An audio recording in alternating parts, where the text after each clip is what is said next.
गाजर का सीजन खत्म हो उससे पहले आप इस बर्फी को एक बार जरूर ट्राई कर लीजिएगा। बिल्कुल मुंह में घुल जाने वाला बर्फी बनके तैयार होता है और इसे बनाने के लिए हमें घंटों गाजर घिसने की भी जरूरत नहीं है। एकदम इजी रेसिपी है ये और बनाने में इजी तो है ही और खाने में बहुत ही ज्यादा स्वादिष्ट भी लगता है। राधे राधे दोस्तों, कैसे हैं आप सब? तो चलिए फटाफट से इसकी रेसिपी देख लेते हैं। तो गाजर की बर्फी बनाने के लिए मैंने यहाँ आधा केजी गाजर लिया है। आप गाजर कम या ज्यादा कर सकते हैं जितना बर्फी बनाना है। और इस गाजर को सबसे पहले तो हम छील लेंगे और छीलने के बाद इसे पानी से अच्छे से क्लीन कर लेना है। और बर्फी बनाने के लिए जब आप गाजर ले तो इस बात का थोड़ा सा ध्यान रखें कि जो गाजर का कलर है यही वाला होना चाहिए, क्योंकि मार्केट में कई प्रकार के कलर वाले गाजर मिलते हैं, लेकिन इससे हम बनाएंगे तो बर्फी का जो कलर है बहुत ही प्यारा सा आता है। उसमें कलर डालने की आपको जरूरत भी नहीं पड़ेगी, इसीलिए थोड़ा सा ध्यान रखना है कलर का। और गाजर को धो करके हम छोटे छोटे पीसेस में कट कर लेंगे। छोटे छोटे पीसेस काटने के बाद अब हम लेंगे चॉपर और चॉपर में डाल करके गाजर को चॉप कर लेना है। तो एक बार में हम बहुत ज्यादा नहीं डालेंगे, थोड़ा थोड़ा ही करके हम चॉप कर लेंगे। और अगर बाई चांस आपके पास चॉपर नहीं है तो आप इसके जगह मिक्सर का इस्तेमाल कर सकते हैं, लेकिन मिक्सर को पल्स मोड पे चलाना है ताकि जिस तरीके से चॉपर में चॉप होके गाजर निकलेगा हल्का दरदरा सा, उसी तरीके से मिक्सर में भी हो। बस ध्यान रखना है कि अगर आप मिक्सर में कर रहे हो तो बारीक पेस्ट ना बने। देखिए इस तरीके से रहना चाहिए।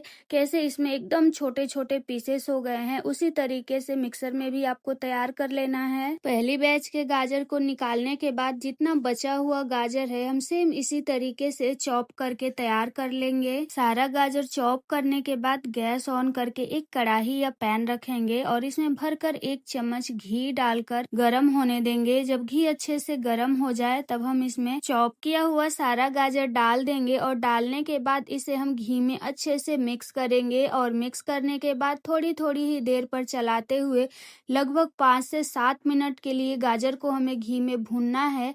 जब आप गाजर को घी में अच्छे से भूनेंगे तभी हमारा जो बर्फी है एकदम टेस्टी बनके तैयार होगा। और फ्लेम हमें मीडियम रखना है, ना ही हाई रखना है ना लो रखना है। अगर आप लो कर देंगे तो गाजर बहुत ही ज्यादा पानी छोड़ देगा, इसीलिए मीडियम फ्लेम पर इसे हमें थोड़ी थोड़ी देर पर चलाते हुए अच्छे से भून लेना है।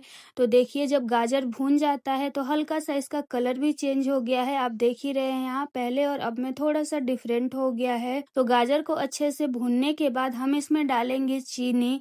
तो मैं यहाँ 1 छोटी कटोरी भर करके चीनी डाल रही हूँ। आप अपने टेस्ट के अकॉर्डिंग चीनी को थोड़ा सा कम या ज्यादा कर सकते हैं, या आप चीनी के जगह देसी खांड का भी यूज कर सकते हैं। और चीनी डालकर हम इसमें अच्छे से मिक्स करेंगे। और चीनी डालने के बाद क्या होता है कि जो गाजर है थोड़ा सा पानी छोड़ देता है, आपको पता ही है। तो हमें इसे अच्छे से भून लेना है चीनी डालने के बाद, जब तक कि इसका सारा पानी सूख नहीं जाता है। चीनी डालने के बाद मैंने गाजर को एकदम अच्छे से भून लिया है। इसे भूनने के बाद हम इसमें डालेंगे मिल्क पाउडर। तो मैं यहाँ 1 कटोरी मिल्क पाउडर डाल रही हूँ। आप मिल्क पाउडर की जगह मावा का इस्तेमाल कर सकते हैं। और मावा आप अपने श्रद्धा अनुसार इसमें 100 ग्राम, 200 ग्राम या 300 ग्राम डाल सकते हैं आधा केजी गाजर के लिए।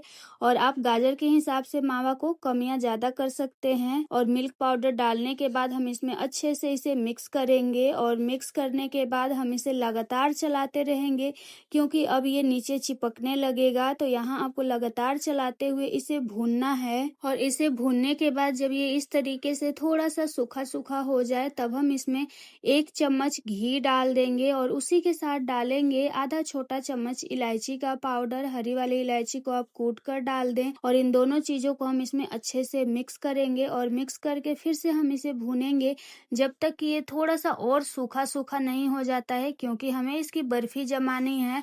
तो ज्यादा गीला रहेगा तो नहीं जम पाएगा, इसीलिए इसे हमें सूखा कर लेना है जब तक कि पैन को एकदम अच्छे से छोड़ नहीं देता है। तो ये इस तरीके से सूखा हो जाना चाहिए। देखिए कैसे अब ये पैन को बिल्कुल अच्छे तरीके से छोड़ रहा है और बिल्कुल सूखा हो गया है। तो अब हम गैस का फ्लेम ऑफ कर देंगे और इसे साइड में रखेंगे। और जिस भी बर्तन में आपको बर्फी जमाना है उस पर हम थोड़ा सा घी डालेंगे। मैं यहाँ चॉपिंग बोर्ड पर जमाऊंगी, आप किसी थाली या बर्तन में जमा सकते हैं।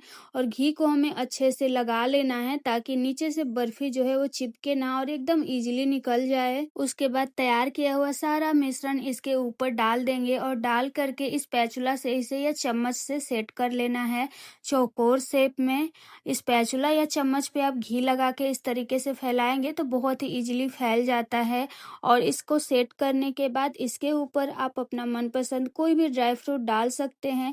मैं यहाँ काजू के छोटे छोटे पीसेस डाल रही हूँ। आप इसके ऊपर बादाम, पिस्ता कुछ भी चीज़ें डाल लीजिए और डाल करके स्पैचुला से थोड़ा सा इस तरीके से हम प्रेस कर देंगे ताकि जो ड्राई फ्रूट है वो चिपक जाए, बाहर ना निकले। और सेट करने के बाद इसे हम थोड़ी देर के लिए फ्रिज में रख देंगे, यानी कि 1 से 2 घंटे के लिए, ताकि एकदम अच्छे से सेट हो जाए। मेरे से तो सब्र नहीं हो रहा था इस बर्फी को टेस्ट करने के लिए, इसीलिए मैंने तुरंत ही इसे काटना स्टार्ट कर दिया। आप 2 घंटे इसे जरूर रखें अच्छे से सेट होने के लिए। उसके बाद आप अपने मनपसंद शेप में इसे कट कर सकते हैं। तो लीजिए, हमारी एकदम टेस्टी वाली मुंह में घुल जाने वाली बर्फी बन करके तैयार है। आप इसे फ्रिज में 15 से 20 दिनों के लिए रख करके आराम से खा सकते हैं। तो आप भी इसे एक बार जरूर ट्राई कीजिए। और अगर आपको वीडियो पसंद आया हो तो प्लीज लाइक और शेयर जरूर कीजिए। Thanks for watching.